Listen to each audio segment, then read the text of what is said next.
بسم اللہ الرحمن الرحیم۔ السلام علیکم۔ دینی مسائل میں خوش آمدید کرتے ہیں۔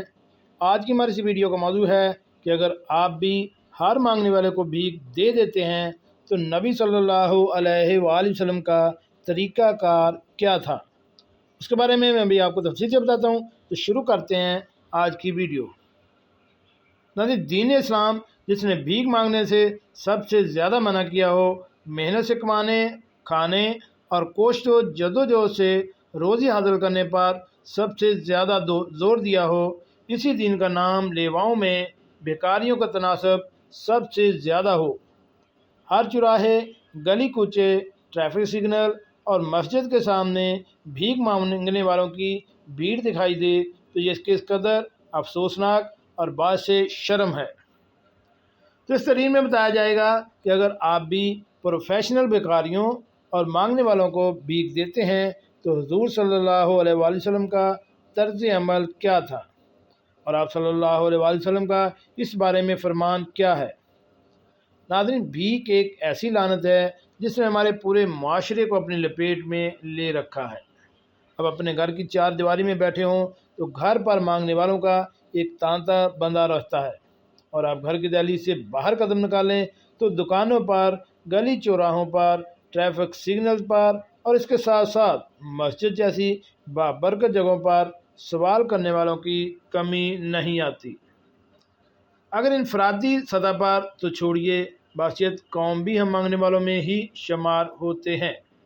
آئے روز ہم یہ خبر سنتے ہیں کہ حکمرانوں نے IMF اور ورلڈ بینک سے قرضہ لینے کی درخواست کر دی ہے، جب بحیثیت قوم بھی ہم رسول اللہ صلی اللہ علیہ وآلہ وسلم کے فرمان کے عین مطابق ذلیل و رسوا ہی ہو رہے ہیں۔ تو معزز قارئین، اگر آپ بھی اس پروفیشنل مانگنے والوں اور بکاریوں کو 10-20 روپے کی خیرات دیتے ہیں تو اس بارے میں آپ صلی اللہ علیہ وآلہ وسلم کی یہ حدیث و سنت ضرور پڑھ لیجئے، اور ان لوگوں کی ہدایت کے لیے آپ صلی اللہ علیہ وآلہ وسلم نے کیا فرمایا تھا۔ حضرت انس بن مالک رضی اللہ تعالیٰ عنہ سے روایت ہے کہ ایک انصاری صحابی حضور صلی اللہ علیہ وآلہ وسلم کے پاس سوال کرنے کے گھر سے آئے۔ آپ صلی اللہ علیہ وآلہ وسلم نے اس سے پوچھا، کیا تیرے گھر میں کچھ نہیں ہے؟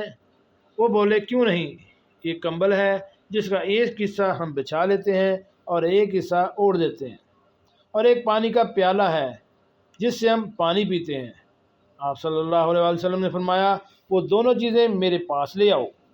وہ صحابی گئے اور اپنی دونوں چیزیں لے آئے۔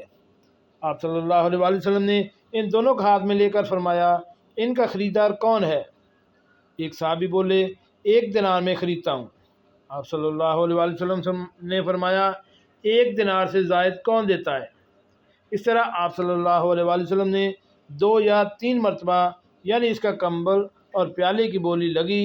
جو بولی آپ صلی اللہ علیہ وآلہ وسلم نے لگائی، ایک شخص نے کہا کہ میں ان دونوں چیزوں کو 2 درہم میں لینے کے لیے تیار ہوں۔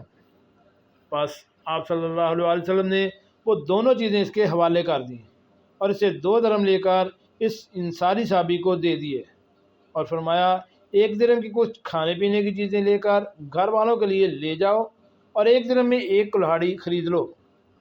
وہ صحابی کلہاڑی لے کر آپ صلی اللہ علیہ وآلہ وسلم کے پاس آئے تو آپ صلی اللہ علیہ وسلم نے اس میں 1 لکڑی اپنے دستے مبارک سے ٹھونک دی اور فرمایا، جاؤ لکڑیاں کاٹ کر بیچو اور 15 دن تک میں تمہیں نہ دیکھوں۔ بس وہ شخص چلا گیا، وہ لکڑیاں کاٹتا اور اس کو بیچتا۔ کچھ دنوں بعد وہ شخص آیا تو اس نے 10 درہم کمائے تھے، جس میں اس نے کچھ کا کپڑا خریدا اور کچھ کا کھانے پینے کا سامان۔ آپ صلی اللہ علیہ وآلہ وسلم نے فرمایا، تیرے حق میں یہ بہتر ہے اس بات سے کہ قیامت کے دن تیرے منہ پر ایک داغ لگا ہو۔ آپ صلی اللہ علیہ وآلہ وسلم نے فرمایا، سوال کرنا درست نہیں مگر 3 طرح کے آدمیوں کے لیے، ایک وہ جو نہایت مفلس ہو، خاک میں لوٹتا ہو، دوسرے جو پریشان کن قرضوں کے بوجھ تلے دبا ہو، اور تیسرا وہ جس نے کوئی قدر کال ڈالا ہو اور اب اس پر دیت لازم آئی ہو مگر اس کے پاس دیت میں دینے کے کچھ نہ ہو، وہ سوال کر سکتا ہے۔ جی ناظرین، کیسے لگی آج کی ہماری یہ معلوماتی ویڈیو؟ ہمارے چینل دینی مسائل کو سبسکرائب کریں اور ساتھ بیل آئیکن کا بٹن بھی پریس کر دیں۔ ملتے ہیں ایک نئی ویڈیو کے ساتھ۔ السلام علیکم۔